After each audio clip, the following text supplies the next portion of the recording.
Finding God's Life for My Will, Mike Donahue.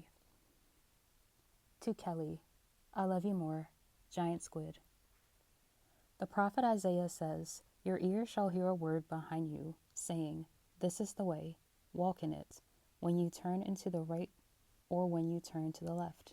That's nice, but could it really be so simple? To hear the voice of God and to follow where it leads? Isn't that what we're all after?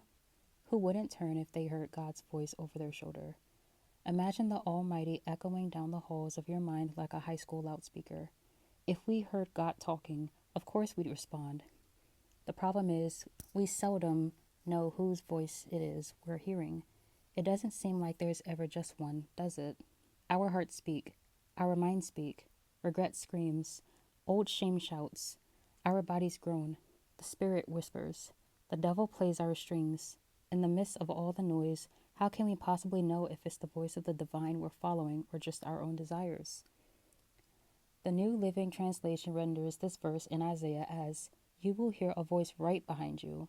This helps immensely. I love the image. What if, rather than trying to send calls on a long-range audio, God is hailing us on a walkie-talkie?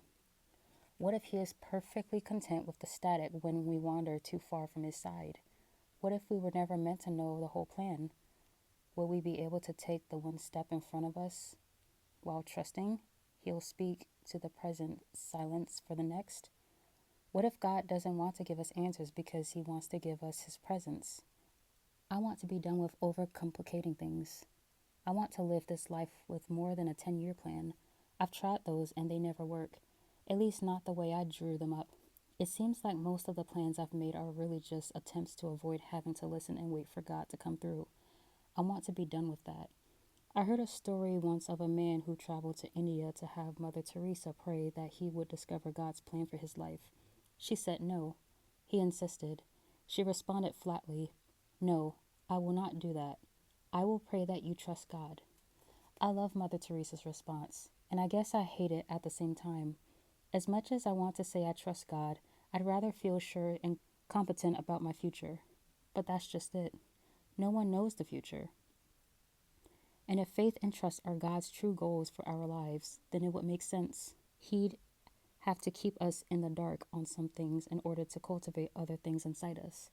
You have to have some fear before you can take courage. Uncertainty precedes faith, and doubt must take hold before we can exude trust.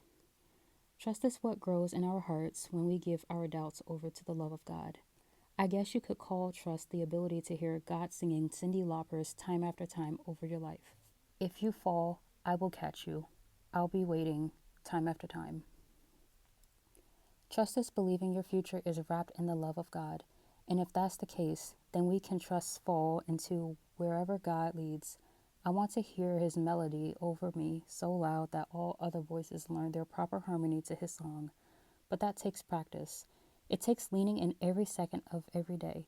Each time we feel He's speaking and we willingly turn away, His voice grows a little fainter against the volume of our well-composed plans. I want to grow in my ability to hear His voice, and I want you to hear Him too. And not just a voice that's always guiding you, but a voice that's always changing you. I'm done with anything less. So this is my story. I'll share how I gave up begging to know God's will and began to ask His life to come and change my will. This is my journey of trying to stop blackmailing God into giving me His secret plan and instead start letting Him change my secret plans. I've come to believe God is much less interested in what we do with our lives and much more concerned with how and why we live our lives. Or perhaps I should say, He's more interested in why we live His life through us. This is the ever-unfolding journey of finding God's life for my will. Yes, you heard that right. I didn't say His will for my life. He's made that perfectly clear. His will for my life is joy. His will for my life is rest. His will for my life is forgiveness, gratitude, and purity of heart. No, I'm after something different. His life for my will, and yours, is a never-ending process of submission. His life for my will and yours is the slow, arduous, and oftentimes painful journey of surrender, where He inspects our motivations and not just our behavior, where He truly understands our mistakes and our successes. Ask yourself, am I letting God use me, Or am I trying to use him? Am I trying to change God or letting him change me? I want his life to change my will, and hopefully yours too. Chapter 1. It took me way too long to figure out that I should marry my wife Kelly. To some, we were still married quite young. I was 27 and she was 26 when we finally said, I do. We dated for 3.5 years though, and looking back, I think we dated precisely 3 years and 3 months too long. She was beautiful and funny. She loved God, her friends, puppies, mountains, and the elderly. She was perfect. Yet I just couldn't bring myself to pop the question. On paper, she was flawless, but what if she was tricking me? I was a theater major in college, so I knew a thing or two about pretending. What if we got a few days into the honeymoon and she removed the mask? What if underneath all that kindness and warmth, she was actually a tyrannical mutant? I mean, love knows no boundaries, but there were some things I couldn't live with. Wasn't marriage about finding a perfect person for you? I needed to be absolutely certain. I didn't want an ounce of guesswork when it came to who I would be with for the rest of my life. At the 2.5 year mark, I sat on my bed, struggled with the song I was writing. It wasn't really a song, I admit. It was more of an argument than a composition. But that's always been the way I write songs. I bring my questions, and my guitar brings her 6 strings, and I let the two of them wrestle it out. That's exactly what I was doing one not so ordinary South Florida day. South Florida day. I brooded on as a typical afternoon thunderstorm raged outside my window. I was storming on the inside. I scribbled away in my journal, desperately trying to convince my heart to quit freaking out and hoping that God would give me the answer I was looking for. A simple yes or no would have sufficed, but try as I might, my heart was still in upheaval, and the Almighty wasn't talking. Just tell me what to do, I screamed between verses. I don't need to know anything else. Just give me this one answer. It didn't help that I had recently graduated from a private Christian college. It seemed that my friends were all receiving words from the Lord left and right, while all I got was his cold shoulder. Thanks, Jesus, I said, pouting. I thought I was your boy. Even though I knew I loved my girlfriend, I didn't think my love was enough for a reason to jump in. I needed a divine green light from the Maker himself. Why couldn't he do that? He parted the Red Sea, after all. He certainly could part my worry and grant me a little bit of peace. What was he waiting for? My conundrum continued. I knew I had to make a choice. A few months earlier, we had actually broken up for the 5th time in what felt like the final time. Yes, my wife and I broke up 5 times while we were dating. I'm telling you, it's a miracle we made it. There was a myriad of reasons for our other breakups, but this time the reason was simple. I couldn't commit. The day before I was supposed to get on a plane and ask her father for her hand in marriage, I backed out. Ouch! In my weak defense, I didn't technically back out. I simply told my soon-to-be fiancé that I was scared to death. Shockingly, she didn't like that. I guess a woman doesn't like to hear that her man is unsure the day before he's asking for her hand in marriage. Imagine that. The next day, she justifiably got on the plane to Michigan without me, and I, also justifiably, stayed home in my fog of indecision. Somehow I talked her into dating me again, but soon found myself right back where I had started. I was still scrounging for peace to make the move into matrimony. Why couldn't I get it together? I beat my head against the top of my guitar. Was this some sort of artist's unconscious self-sabotage? Was I in love with my doubt more than my faith? Was I making things harder than they need to be for creativity's sake? Some old David Wilcox lyrics played in my head. I was mourning the loss of the choices I'd lose. Exactly. Choosing her meant not choosing anyone else. I was terrified. Saying yes to this girl meant saying no to every other girl down the road. What if my future soulmate was about to descend on a white horse from heaven, but I jumped the gun? I threw my guitar down and put my running shoes on. Disgusted, I heaved myself out the front door and ran headlong into the storm.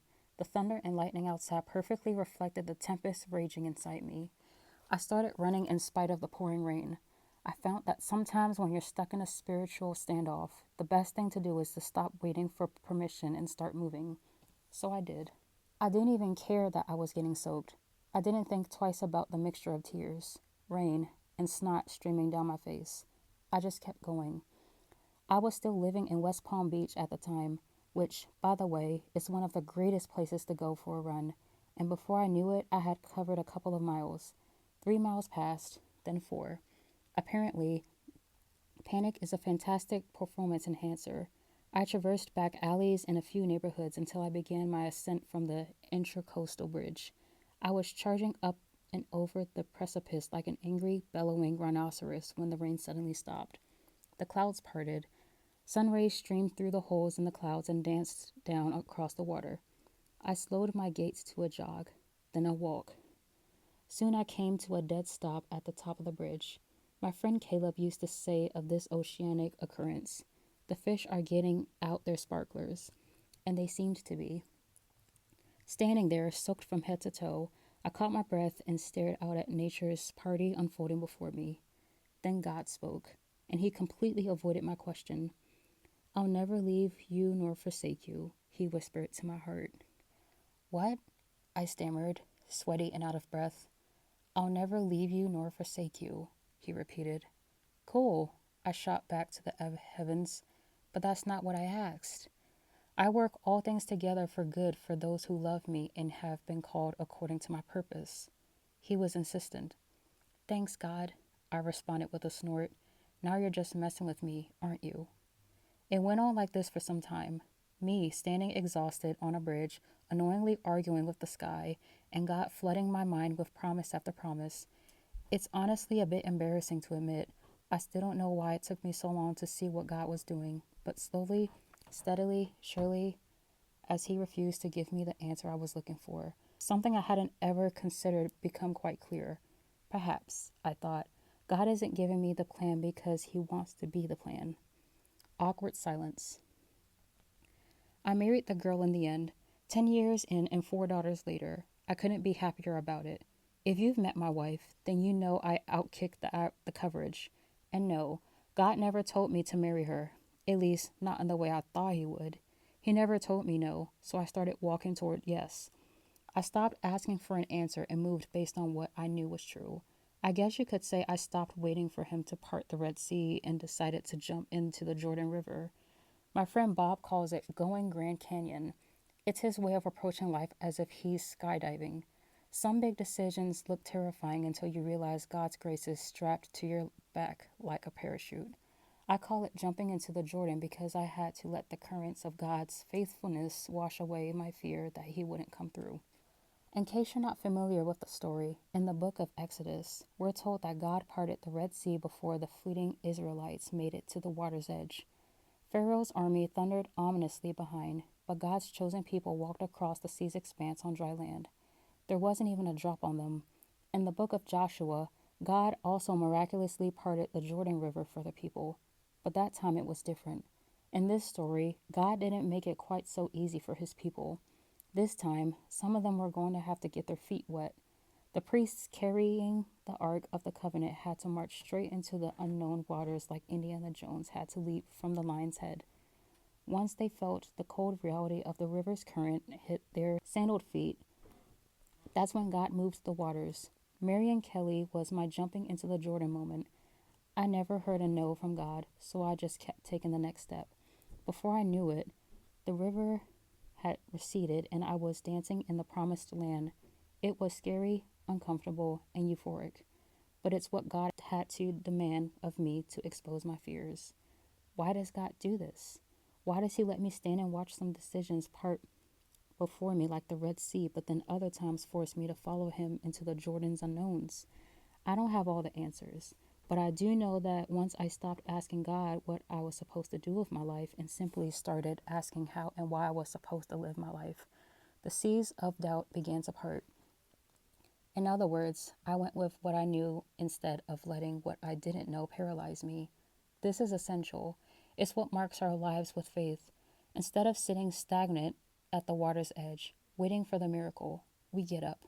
We start working with what we do know. The next time you're standing terrified on the shores of indecision, ask yourself what you know you should be doing. It could be as simple as giving thanks.